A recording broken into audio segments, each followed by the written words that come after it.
Yes, episode number 49 of Spider Slayer's Haul is actually here, and I'm doing it in the garage. Wait a second. Why did I just not wait to the milestone episode number 50 to do it in the garage? God.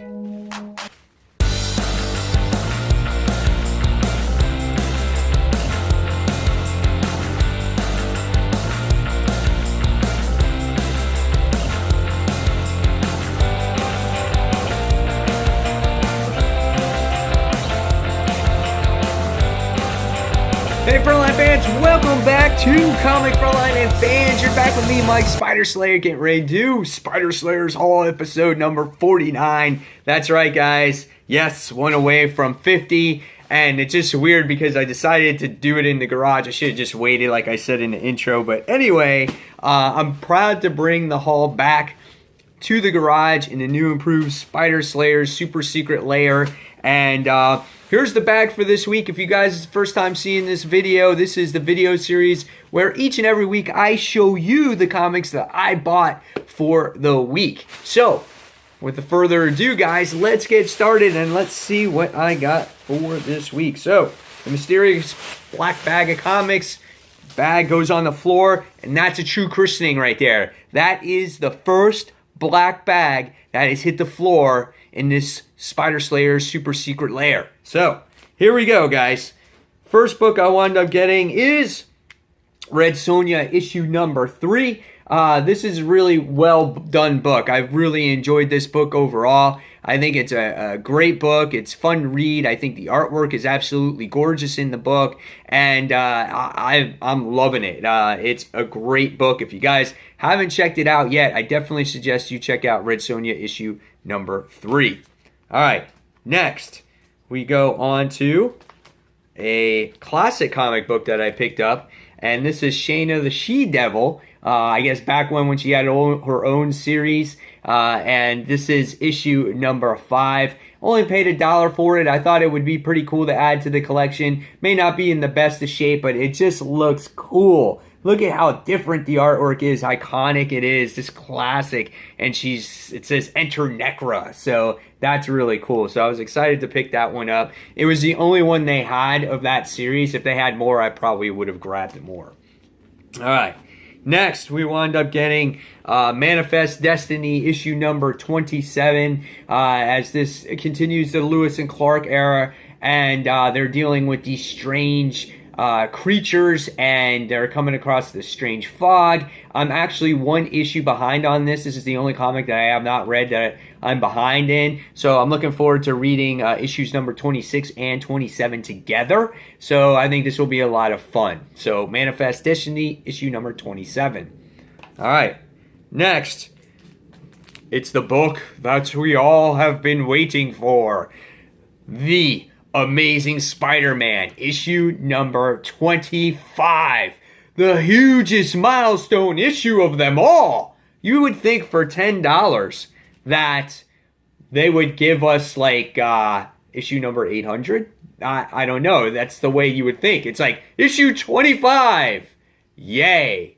But can anyone do like some research and find out what issue we would actually be on? I thought it would have been a lot cooler if they went to original numbering here and seeing what they would be on. But nevertheless, it's issue 25, and the Osborn identity begins here. So I guess we're going to get the return of Norman Osborn is a highly anticipated arc, and looking forward to it. So I can't wait. Amazing Spider-Man issue number 25. Oh my God, we've been around for like a year or two. Not even a year.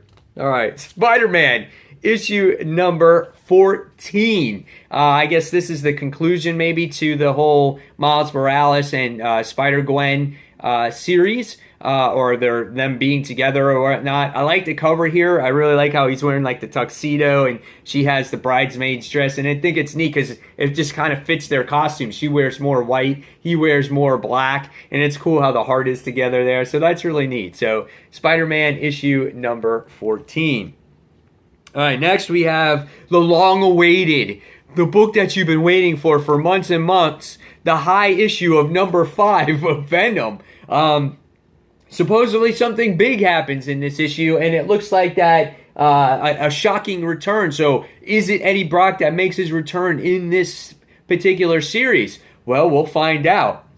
And I'll probably do a review on this book either today or tomorrow. I'm going to do both of these, or not that one, the 25, this and this. If not today, tomorrow, one or the other, I'm going to get both issues done. So just to let you guys know. So this is Venom issue number 5. All right, next, moving forward. So if you guys follow us on Comic Frontline, you know that Brant Fowler loves I Hate Fairyland.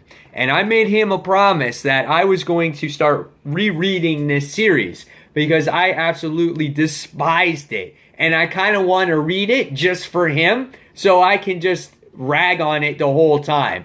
I'm not sure if I'm going to like the book. I might. It might interest me again, but I just didn't like the first, few issues of it, and so we'll see where it goes now. I'm not gonna lie, I do kind of like the cover as Gertrude is being chased by all the other characters in the book, so we'll see what happens. So Scotty Young is the one that draws and writes this book.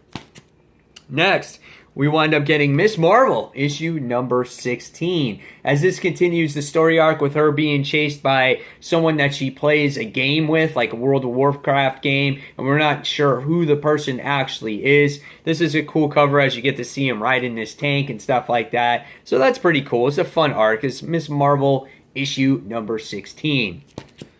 Next, we have the long-awaited conclusion of Monsters Unleashed, issue number 5. This is a really cool series.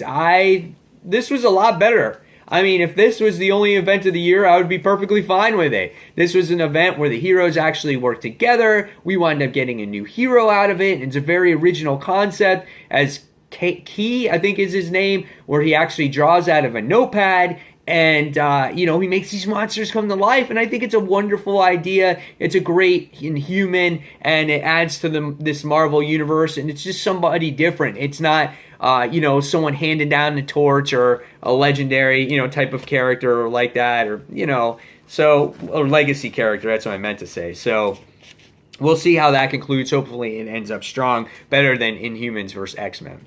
All right, next, we wound up getting Super Sons, issue number 2. Now, I did not read issue number 1, pure reason being is that I was going through the move, and I didn't get a chance to read that many books in the past, month and a half or so. So hopefully I can get caught up on what happened in the first issue here, and it looks like a lot of fun. It's kind of funny, the artwork kind of looks like Roberto Ramos in here with all the little skinny bodies and whatnot on the cover. But from what I heard the first issue was really well done, and I'm looking forward to this second issue. All right, next is Superman issue number 19. As this continues Reborn, this is part 3, I think we're at. And this is the follow-up behind this issue right here. If you guys can, you guys might see it. It's the Action Comics issue. And really cool book. Loved how Mixoplick wound up getting thrust back into this universe. I love how the issue was constructed, and now this continues this as Oz is on the cover here, as he's been just watching Clark Kent Superman this whole time. So Superman issue number 19. All right, next we have Green Lantern issue number 19. Interesting cover here as we get to see Simon Baz and Jessica Cruz. It's just like a really realistic looking like cover. I think it's pretty awesome looking, and this is Polarity part 1. So if you're looking to jump on this book, I definitely say give this one a try. So Green Lanterns issue number 19. Really great character development in that series. All right, next continues I Am Bane. The story arc here as we get to see Bane, and he has all the, the rogues there, everyone there, and he was trying to make a deal with Batman to give him Psycho Pirate, and that kind of backfired, and they were kicking everyone's ass, and it was just insane. And then you kind of got to see, like, how Batman and Bane are so similar in so many ways in the last issue. And I thought it was really well done. I think Tom King did a nice job with it. David Finch does the artwork in the series.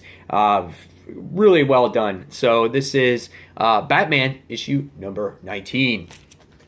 All right, next we go on to Image Comics Invincible issue number 134. As every issue we get closer and closer to the conclusion of this series, we see that this is the end of all things, part number 3 or 2. Yeah, part 2. And yeah, so it's getting closer, and then when the series ends, it's gonna be tough, you know. And so we got to see all kinds of things happen in the last issue. We got to see a funeral for Oliver. We got to see a fight. We got to see Adam and Mark get married. So there's a lot of things going on in that last issue. Felt like it was a little rushed, but they rushed it to kind of get this story moving along here. So this is Invincible issue number 134.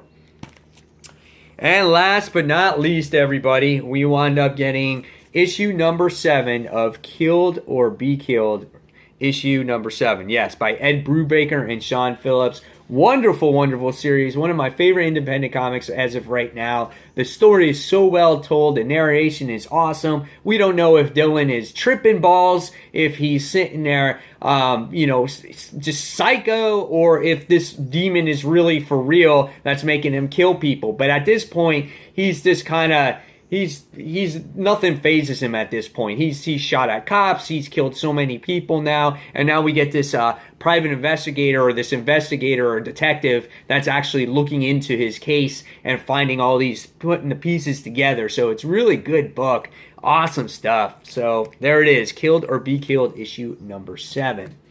So there you have it, guys. There is Spider Slayer's haul for this week. Hopefully you guys enjoyed it. Now it's your turn in the comments below to tell me which books you picked up at the comic book store this week, what your favorites are, what your least favorites are. And fans, don't forget to check out comicfrontline.com and check out our live show each and every Tuesday night, 9:30 p.m. Eastern Standard Time. And fans, until that next comic book review, this is Mike Spider Slayer signing off, and thank you so much for watching. Take care, guys. See you soon. Bye.